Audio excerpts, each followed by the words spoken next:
നമുക്കിന്ന് എലുമ്പിക്കച്ചാർ ഉണ്ടാക്കിയാലോ? എല്ലാരും ഉണ്ടാക്കുന്ന അറിയാം, എന്നാലും ഒന്ന് ഉണ്ടാക്കി നോക്കാം.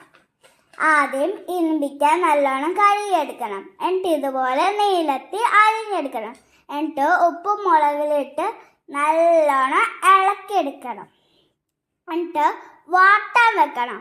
വെളുത്ത് നല്ലോണം വാട്ടാൻ വെച്ചിട്ട് നമ്മൾ ഒരു ദിവസത്തേക്ക് അങ്ങനെ വാട്ടാൻ വെക്കാം. ചട്ടി ചൂടാവാൻ വെച്ചിട്ട് നല്ലെണ്ണ ഒഴിക്കുക. നല്ലെണ്ണ ഒഴിച്ചിട്ട് ഇച്ചിരി നേരം ചൂടാവാൻ വെക്കുക. അന്നേരം ഇച്ചിരി നേരം ചൂടായി കഴിയും. അന്നേരം കടുക് ഇടണം. കടുക് ഇട്ട് കഴിഞ്ഞിട്ട് കടുക് പൊട്ടിക്കഴിയുമ്പോൾ വെളുത്തുള്ളിയും ഇഞ്ചിയും കറിവേപ്പിലയും ഇട്ട് വഴട്ടിയെടുക്കുക.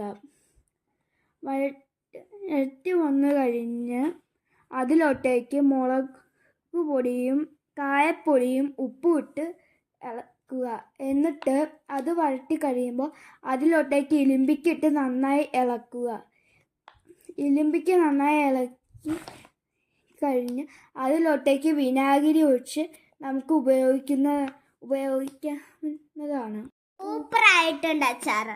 നല്ല സൂപ്പറായിട്ടുണ്ട് അച്ചാറ്.